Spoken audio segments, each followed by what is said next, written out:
Siemanko ludziska, z tej strony Kinga. Jak wiecie, nauka rysunku to bardzo długi i skomplikowany proces, który należy pielęgnować.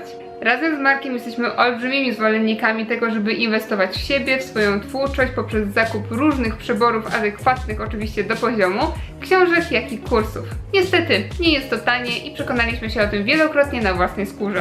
Wiemy też, że nie każdy chce uczyć się przez internet i niektórzy wręcz potrzebują konkretnego nauczyciela nad głową, aby proces był przyjemniejszy i szybszy. Niestety niektórzy wykorzystują naiwność osoby początkującej, zasłaniając się przeróżnymi tytułami, każą sobie płacić niebotyczne sumy, aby zmarnować wasz czas i pieniądze. Dlatego dziś porozmawiamy sobie o kursach, które dobrze byłoby unikać szerokim łukiem, ale pamiętajcie, że jest to tylko i wyłącznie nasza subiektywna opinia. Sprawdzenie tego wszystkiego to była dosłownie droga przez mękę, dlatego koniecznie musicie zostawić lajka i zasubskrybować kanał z dzwoneczkiem, żeby choć troszkę poprawić nasze zdrowie psychiczne. Całe szczęście nie braliśmy udziału w żadnych tych kursach, oceniamy tylko i wyłącznie oferty, kontakt oraz portfolia prowadzących. Konkurencja w Polsce jest naprawdę dość spora i jest to najprostszy sposób na analizę, dzięki czemu jesteśmy w stanie stwierdzić, czy dana szkoła ma na tyle wysoki poziom, że warto jest wydać nasze ciężko zarobione pieniądze na naukę właśnie w niej. Pierwszym najgorszym kursem za prowadzenie przez nich zajęć z digital artu została szkoła Ellipsa. Kontakty ze szkołami zajął się Marek.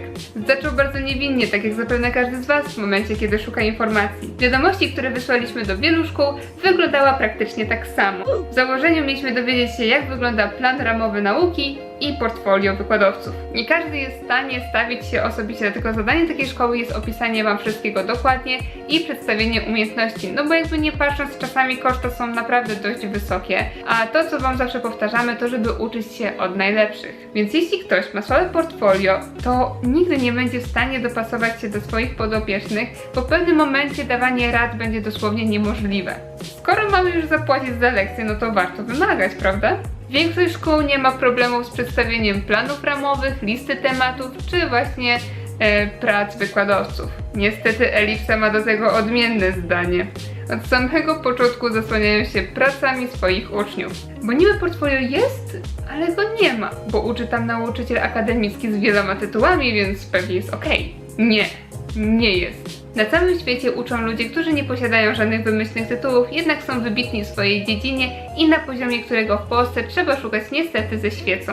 Więc nigdy w życiu nikt z was nie powinien wierzyć w taki bełkot, bo przeglądając samą stronę możemy trafić na wiele świetnych prac uczniów, co daje nam fałszywe poczucie takiego profesjonalnego podejścia do każdego tematu i niektórzy z was mogliby bez zastanowienia wykupić kurs grafiki komputerowej, która niestety już tak dobra nie jest. I aż dziw bierze, że profesjonalni wykładowcy pozwolili na popełnienie błędów, które przecież w pracach tradycyjnych u nich nie występują.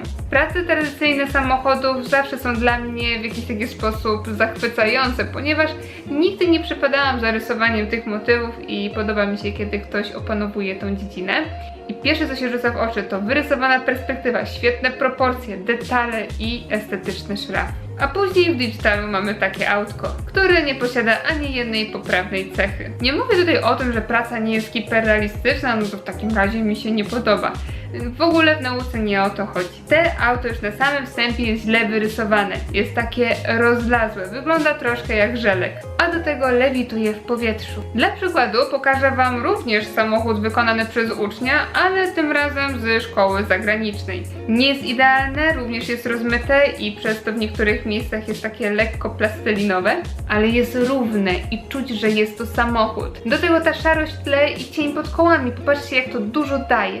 A mając na myśli, że prace wcale nie muszą być realistyczne, mam tutaj przykłady również z tej samej szkoły zagranicznej. Czujecie głębię, perspektywę i piękne zastosowanie koloru, które jest bliskie temu, co widzimy w rzeczywistości? A widzicie to? I to ma być ta reprezentacyjna część płatnych kursów szkoły Ellipsa.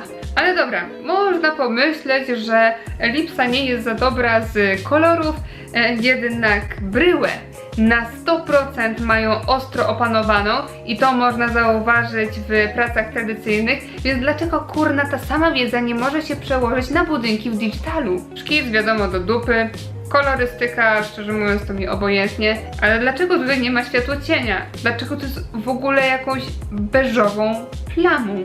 Dla porównania pokażę Wam jeszcze pracę z zagranicznej szkoły. Porównanie jest całkowicie sprawiedliwe, ponieważ porównujemy szkołę ze szkołą i przepaść jest tak ogromna, jakby polskie kursy były jakieś upośledzone. Już naprawdę bardziej pominąć zasad perspektywy w tej ilustracji nie mogli. Bo jeśli ktoś uważa te obrysowane okulary w tragicznej kompozycji, która miała pokazać głębie w tle za poprawne, ładne czy godne przedstawienia jako poziom nauki w tej szkole, to ktoś chyba tutaj się z dupą na rozum pozamieniał. A to daje jako ciekawostkę. Coś czuję, że miał być to skrót perspektywiczny, bo głowa jest taka madziupka, a nogi jak filary. Chociaż zaraz, co ja się tutaj czepiam? Przecież sylwetki na świecie są różne, prawda? A tak serio to pewnie czekacie na porównanie tej ilustracji z narysowanym człowiekiem z zagranicznej szkoły. Można? Można. No ale cóż, z pustego to nawet Salomon nie naleje. Przeglądając stronę naprawdę chcieliśmy zobaczyć portfolio wykładowców, żeby dać im szansę. Bo przecież mogli trafić na aż tak słabych uczniów, no takie rzeczy też się zdarzają. Niestety zwrócenie uwagi dla osoby odpowiedzialnej za komunikację, że jednak portfolio jest dość ważne i słowa to tylko słowa, a umiejętności widać gołym okiem, rozpętało się prawdziwe piekło. Na 3 wiadomości wysłane przez Marka otrzymaliśmy aż 8 odpowiedzi. Próbki są w Google. Wysłałem link. Poza tym za coś ten doktor mami jestem nauczycielem akademickim. A pan rysuje, skoro potrafi pan moje umiejętności ocenić, jak uczę już 20 lat z sukcesami, zrobiłem doktorat, uczę na uczelni wyższej, prowadzę pracownię, to skądś te umiejętności się biorą, szanowny panie? I tak dalej. Dowiedzieliśmy się również, że mimo iż ta szkoła uczy całkowicie początkujących, to Marek musi wysłać swoje portfolio, bo nie wiadomo, czy w ogóle mu zezwolą na zapłacenie za kurs. Gdy ukończyłem edukację, myślałem, że już nic złego mnie nie spotka. Wprawdzie do tej pory mam jakieś tam przebłyski z lekcji Przyrki, ale wychodzi na to, że jeden koszmar zostanie zastąpiony przez inny.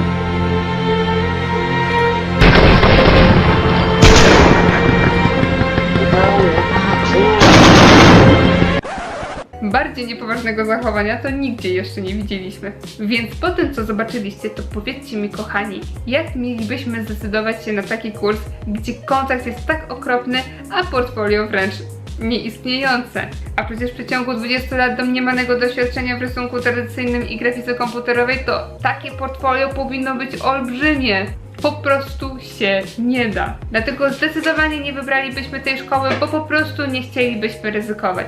Oczywiście, jeżeli ktoś z Was brał udział w tych kursach i się nauczyliście i było wszystko w porządku, to naprawdę super. Jednak ja osobiście wolałabym wybrać inną szkołę, w której będę mieć 100% pewność, że moje pieniądze nie wylądują w błocie.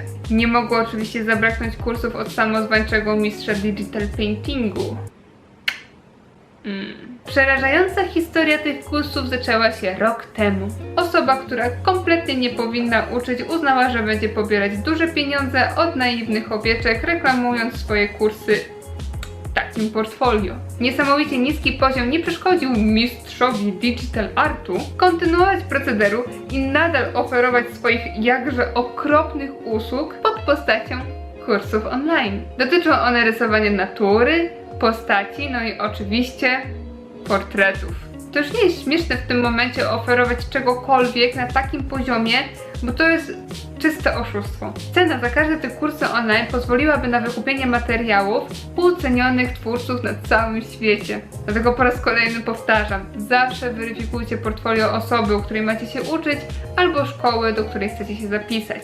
Bo moglibyście właśnie trafić na takiego mistrza digital paintingu i zrobić sobie zwyczajnie krzywdę. Bo jestem pewna, że po takim kursie to popadłabym w jakąś depresję. Tylko jeszcze nie zapomnijmy o jednym aspekcie, który z pewnością mógłby się pojawić w komentarzach. No bo przecież hola hola, to może być jego styl. Mimo wszystko da się odróżnić styl od braku umiejętności. Myślę, że bardzo dobrym przykładem jest Ruan Ya. I no, przeczytajcie sobie sami, nie? Który ma własną szkołę i ma naprawdę przepiękne portrety. W ogóle wszystkie jego prace są świetne. I są stylizowane? No oczywiście, że są. I to jak? Mam nadzieję, że wiecie, o co mi chodzi. Więc kiedy będziecie myśleć o wydaniu ciężko zarobionych pieniędzy na jakiś kurs, to wybierzecie mądrze. Niestety na naszej liście musiały znaleźć się szkoły domin. Jeśli kiedykolwiek interesowaliście się płatnymi kursami rysunku w jakichś dużych miastach, to z pewnością trafiliście na tą szkołę. One są naprawdę bardzo dobre, więc dlaczego znalazły się akurat na naszej liście? Niestety znowu przez kurs Digital Artu. Na dobie popularności tego medium szkoła ta postanowiła, że również wprowadzi w swoich filiach tego typu kursy. Można pochwalić chęć rozwijania tej dziedziny w naszym kraju, która niestety jest bardzo daleka do zagranicznych szkół, ale niestety w tym przypadku to nie wyszło. Patrząc bezpośrednio na to, co oferuje szkoła Domin w rysunku tradycyjnym, w malarstwie, to każdy powinien być z tego zadowolony. Widać, że pracują tam wykładowcy, którzy posiadają umiejętności i są na bardzo wysokim poziomie. Więc dlaczego ten sam standard nie został spełniony przy grafice komputerowej? Naprawdę nie rozumiem tego. Szkoły Domin możecie aktualnie znaleźć w Warszawie, Poznaniu, Radomiu, Gdańsku, Łodzi, Wrocławiu, Katowicach i Lublinie. Przerażające jest to, że tylko szkoła w Gdańsku oferuje kursy Digital Artu, które są prowadzone przez osobę, która widać, że zna się na rzeczy. Portfolio może nie jest, wiecie, jakieś tam nieskazitelne, jednak patrząc na mnogość poruszonych tematów, dokładność oraz ilość w to włożonej pracy, to myślę, że osoba, która płaci tak 350 zł miesięcznie, jednak czegoś się nauczy. Niestety szkoły z Poznania, Lublina i Łodzi już tak bardzo nie zachęcają, a Katowice i Kraków wręcz odrzucają. Portfolio wykładowców albo bardzo słabe, albo nieistniejące. Przeglądając prace, które często do nas wysyłacie, można stwierdzić, że to wy moglibyście uczyć tych wykładowców. Z tym bardziej jest przerażające, że z takim poziomem oni prowadzą płatne zajęcia. I choć można tą jedną grafikę autorstwa jednej z instruktorek zaliczyć do tych lepszych, to reszta jest tragiczna. Te mazidła wyglądają jak jakieś nieudane próby stworzenia czegoś w Photoshopie, a nie wykonane przez wykładowcę, który ma mieć wieloletnie doświadczenie. Druga wykładowczyni niestety nie lepsza, ponieważ na stronie reklamuje się takimi oto dziełami. No niestety one nie zachęcają mnie do nauki, zwłaszcza kiedy mam świadomość, że istnieje taki Brandon, który jest mentorem w szkole CG Spectrum i jego prace wyglądają tak. Digital Art to naprawdę bardzo trudne medium, pozwalające na podejście do jednego tematu wieloma ścieżkami i właśnie przez mnogość opcji to wykładowcy powinni być wyjątkowo elastyczni i profesjonalni. A to możemy zobaczyć po portfolio, które tworzą przez wiele lat. Dlatego zdecydowanie Domin powinien zweryfikować poziom swoich wykładowców i oferować ten sam poziom Digital Artu w każdej swojej filii. Na chwilę obecną nie zdecydowałabym się na żaden poziom kursu z Digital Artu w tej szkole, ale rysunek tradycyjny jest dość kuszący. Jeśli mieliście jakieś nieprzyjemne historie związane z kursami rysunku czy grafiki komputerowej, to koniecznie podzielcie się nimi w komentarzu. Trzeba budować świadomość, żeby omijać miejsca, które nie nadają się do nauki. To wszystko na dziś.